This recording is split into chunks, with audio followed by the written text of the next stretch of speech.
ചാടിച്ചാവാൻ വേറെ വണ്ടിയൊന്നും കിട്ടിയില്ലേ ചേച്ചി? ഒരൊറ്റ അടിയൊന്നും ഉണ്ടല്ലോ. സോറി. പോസ്റ്റ് ആക്കുന്നതിന് ഒരു ലിമിറ്റ് ഉണ്ടേ. ഞാൻ എത്ര വട്ടം പറഞ്ഞു അപ്പം വീട്ടിൽ ഒറ്റയ്ക്കാന്ന്. ഇപ്പൊ തന്നെ 4 വട്ടം വിളിച്ചു. എടി അതിനൊരു ഐഡിയ ഉണ്ട്. നമുക്ക് നിന്റെ അപ്പനെ രണ്ടാമത് കെട്ടിക്കാം. അതാകുമ്പോ നിന്റെ ടെൻഷനും മാറും. അങ്ങനെ എന്തായി ഗൾഫിൽ പോണ കാര്യമൊക്കെ? ഓ അതൊന്നും ആയില്ല സാറേ ഇതുവരെ. നിങ്ങളുടെ ഓഫീസിൽ എനിക്ക് ജോലി വല്ലതും കിട്ടുമോ? ബെസ്റ്റ്. എന്റെ പൊന്ന് ജോർജി, ഈ ചാനലിലെ പണിയൊക്കെ നിങ്ങളെപ്പോലുള്ള അയ്യോഭാവങ്ങൾക്ക് പറഞ്ഞിട്ടുള്ളതല്ല. അതൊക്കെ റിയെ പോലെ നല്ല ഹൈബ്രിഡ് ജനിസപ്പെട്ട പെൺകുട്ടികൾക്കുള്ളതാ. എനിക്കറിയാം സാറേ, ഞാൻ വെറുതെ ചോദിച്ചത്. നാളെ എന്നെയും എന്തോ പ്ലാൻ ചെയ്യുന്നുണ്ട്. സ്പൈ ന്യൂസാ, നേരത്തെ അങ്ങ് എത്തിയേക്കണം. മന്ത്രി രാജൻ കുറുപ്പിനെ കണ്ടാമൃതത്തിന്റെ തൊലിക്കെട്ടിയാ. രാജ് സാറി അടുത്തൊന്നും പ്രതീക്ഷിക്കണ്ട. ഓക്കെ.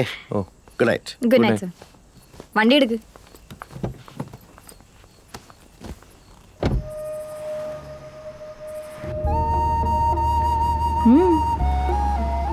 നമുക്കേ വണ്ടി ഇങ്ങനെ അങ്ങ് വിട്ടാലോ 2 ദിവസം? പിന്നെ നിന്റെ കൂടെ കുറെ നാളാ ഞാൻ അത് കേൾക്കാൻ തുടങ്ങിയിട്ട്. വല്ല നടക്കണമല്ലോ പറ. എടി ഇതൊക്കെ നടക്കൂടി, നീനൊന്ന് വിശ്വസിക്കേ. നിന്നല്ലേ? എടാ നിനക്കെന്നെ കെട്ടാൻ വല്ല ഉദ്ദേശമുണ്ടോ? അതിന് ഞാൻ മാത്രം വിചാരിച്ച പോരല്ലോ. നിന്റെ അപ്പം വെള്ളോടി ഒന്നുകൂടെ സ്ട്രോങ് ആക്കണ്ടേ? എങ്ങനെ? അയാൾ ജീവിച്ചിരിക്കുമ്പോൾ നമ്മളെ കല്യാണം കഴിക്കാൻ സമ്മതിക്കുമെന്ന് എനിക്ക് തോന്നുന്നില്ല. സ്പീഡിൽ മദ്യപിച്ചല്ലേ കാര്യം നടക്കും. ഒന്ന് പോടാ. അപ്പന്റെ വെള്ളടി എങ്ങനെ നിർത്താനാ ഞാൻ നോക്കണം. അയ്യോ അങ്ങനൊന്നും ചെയ്തേക്കല്ലേ. കാര്യം പുള്ളിക്കെന്നെ കണ്ണെടുത്താൽ കണ്ടുവിടെങ്കിലും കല്യാണം കഴിഞ്ഞിട്ട് വേണം പുള്ളിയുടെ മിലിറ്ററി കോട്ടയെന്ന് എല്ലാ മാസവും 2 ലിറ്റർ വെച്ച് എനിക്ക് താങ്ങാൻ. അതെ, ഉടായ്പ വിളിക്കുന്നു. അവനൊന്ന് ഗോവയ്ക്ക് പോകാനിരിക്കുവോ? നിന്നെ കൊണ്ടാക്കിട്ട് വേണം അങ്ങോട്ട് പോകാൻ. എന്താ ചേട്ടാ? റിയ, നീ കട്ട് ചെയ്യണോ അതോ ഞാൻ കട്ട് ചെയ്യണോ? ഞാൻ ചെയ്തല്ലോ.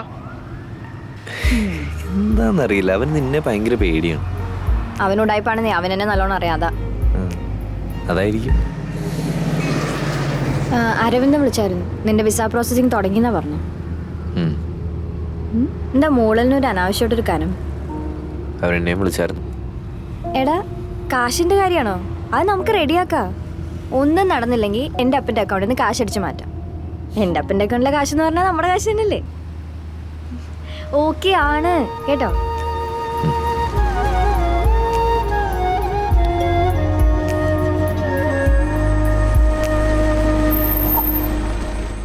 നീ ഇറങ്ങുന്നില്ലേ? നിന്റെ അപ്പം പെട്ടാളെങ്കിലും പുറത്തിറങ്ങി വരുമോ? അതിന് പുള്ളിയെ പഴയ തോക്കിനെ തൊണ്ടറച്ച് വെച്ചിട്ടുണ്ടാവും അവനെ നെഞ്ചത്തിട്ട് പൊട്ടിക്കാൻ. നീ വാടാ.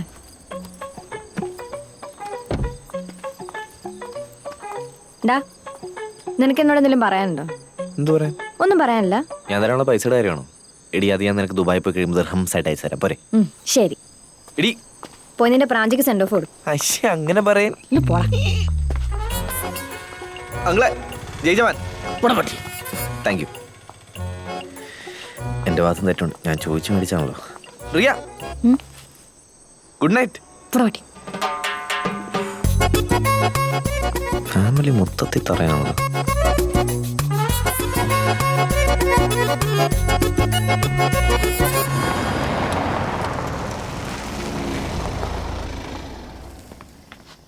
സാധനം കിട്ടിയോ? 2 ബീറും 1 ചാത്തനും. ബീറ് നിനക്ക്, ചാത്തൻ എനിക്ക്. എല്ലാം കൂടെ അടിച്ച് രാത്രി ഇവിടെ ഓഫായി കിടന്നാൽ തിരിച്ച് ഞാൻ വീട്ടിൽ കൊണ്ടുവിടത്തില്ല. അങ്ങനെ ഞാൻ ഇവിടെ എങ്ങാനും കിടന്നോളാം. ഡാ സാധനം എടുക്കട്ടെ. നിന്റെ മുതലാളി എന്തി? ദേ കാവടി വിളി വന്നുണ്ട്.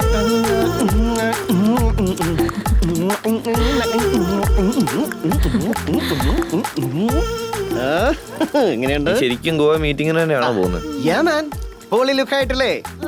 ചൂള ലുക്കായിട്ടുണ്ടോന്നൊരു സംശയമുണ്ട്. എടാ അതിന് ഞാൻ ഈ വേഷത്തിലല്ലല്ലോ മീറ്റിങ്ങിന് പോകുന്നത്. ഓഹോ, അതിനുള്ള സാധനങ്ങളാണ് ഈ പെട്ടിയിൽ അടുക്കി വെച്ചേക്കുന്നത്. മനസ്സിലായോ? എടാ മുതലാളി, സത്യം പറത്താൻ അർമാദിക്കാനല്ലേ ഗോവയിൽ പോണേ? അതേടാ, അർമാദിക്കാൻ പോവാ. നിന്നെ പോലെ ഉത്തരവാദിത്തമുള്ള കുറെ തൊഴിലാളികൾ കാരണം ഗതികേടിലായി ഈ സ്ഥാപനം. ഒന്ന് പച്ചപിടിപ്പിക്കാമെന്ന് വെച്ചപ്പം എങ്ങനെ? അയ്യോ എന്റെ പൊന്നുമോനെ ഉദ്ദേശിച്ചല്ല. അയ്യപ്പനിങ്ങനെ വന്നേ, എന്നാ പിടി.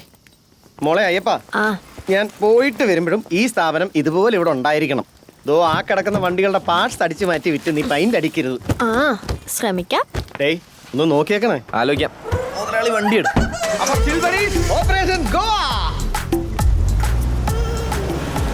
എടി ഈ വണ്ടി ഒന്ന് ഒതുക്കിയിട്ടേക്കണേ. ഓക്കെ, നീ കുളിച്ചിട്ട് വാ, നമുക്ക് അടിക്കണ്ടേ? ബ്രാഞ്ച് കുറച്ചു ദൂരം പോയിട്ട് മതി, അല്ലെങ്കിലേ മണം പിടിച്ച് തിരിച്ചു വരും തേണ്ടി.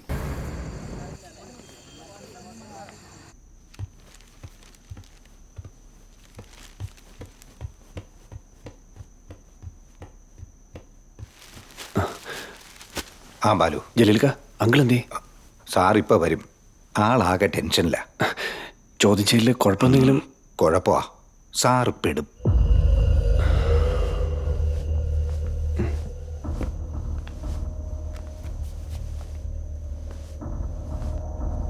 മോൻ എപ്പോഴാ വന്ന്? വന്നേ ഉള്ളെങ്കിലേ, ജലീലിക്ക വിളിച്ചായിരുന്നു. എല്ലാം കഴിഞ്ഞ് ഇന്നത്തെ ഈ രാത്രി എൻ്റെ രാഷ്ട്രീയ ജീവിതത്തിൽ അവസാനത്തെ രാത്രിയാണ്. എന്താ അങ്കിൾ ഇത്? നമുക്ക് എന്തെങ്കിലും ഒരു വഴി കണ്ടെത്തിയാൽ പോരെ? ഇത് പണി വേറെയാ ബാലു. NIA നാളെ സാറിനെ അറസ്റ്റ് ചെയ്യും. ഇതിപ്പോ പണി കേന്ദ്രത്തിൽ നിന്ന് മാത്രമല്ല, ഇവിടെയും ഉണ്ടല്ലോ കുലകുത്തികൾ. നമ്മുടെ ഈ പ്രസ്ഥാനം അങ്ങോട്ട് ഇല്ലാണ്ടാവും. അനക്ക് അത് ഓർക്കുമ്പോഴാ വിഷമം. എൻ്റെ അച്ഛനായിട്ടുണ്ടാക്കിയ പാർട്ടിയാ, അറിയാല്ല. പിന്നെ 10-36 കൊല്ലത്തെ എൻ്റെ അധ്വാനം എല്ലാം ഈ ഒറ്റ രാത്രി കൊണ്ട് കഴിയും. അങ്ങനെ ഒന്നും വരില്ലെന്നേ. ഇവിടെ എല്ലാവർക്കും അങ്കിളിനെ വേണം. അങ്കിൾ ഈ ചെയ്തതൊന്നും അങ്കിളിന് വേണ്ടി മാത്രമൊന്നുമല്ലല്ലോ, പങ്ക് എല്ലാവർക്കും കൊടുത്തല്ലേ. അതൊന്നും ഒരുപക്ഷെ കണക്കിൽ വരില്ല ബാലു. നമ്മൾ ഈ മുന്നണിയിലെ ചെറിയൊരു പാർട്ടി മാത്രമാ. ഇനിയിപ്പോ സാർ വീണ നമ്മളെ പാർട്ടിയിൽ നിന്ന് മറ്റൊരാൾ മന്ത്രിയാവും. അല്ല, അങ്ങനെ ചിന്തിക്കുന്നവരാ കൂടുതലും. പോട്ടെ ജലീലേ, എല്ലാ പ്രസ്ഥാനത്തിനും ഉണ്ടടോ ഒരു ഒടുക്കം.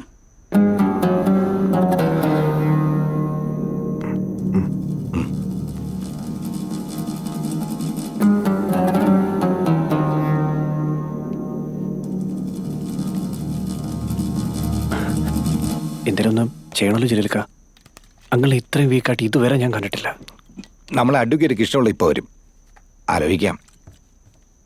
പക്ഷേ അതിനേക്കാൾ എമർജൻസിയുള്ള മറ്റൊരു കാര്യമുണ്ട് ബാലു. കുറച്ച് സാധനങ്ങൾ ഇവിടുന്ന് മാറ്റണം. ഗോൾഡോ? NIA നാളെ ഇവിടെ കയറി ഉഴുതുമറിക്കും. സാധനങ്ങൾ ഇവിടെ ഇരിക്കുന്ന അപകടമാ. എത്രയുണ്ട്? 18 കിലോ. എങ്ങോട്ട് മാറ്റും? നമുക്ക് തൃശ്ശൂർ എത്തിക്കണം.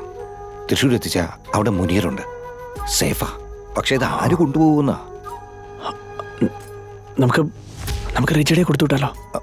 കാശ് കൊടുത്ത് റെജി കൊണ്ടുപോകും. പക്ഷെ ഇപ്പോഴത്തെ അവസ്ഥയിൽ റിസ്ക് അല്ലേ?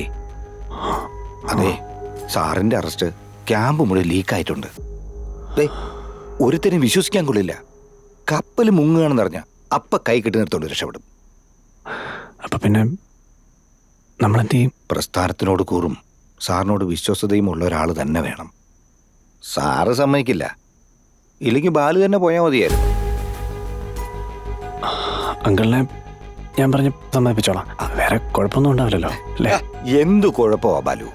കുഴപ്പമുള്ള കാര്യത്തിന് ഞാൻ പറഞ്ഞു വിടുവോ? കേരള പോലീസ് ഇപ്പോഴും നമ്മൾ കൂടെ തന്നെയാ. പിന്നെ പോകുമ്പോ പറവൂർ വഴി പോയാൽ മതി.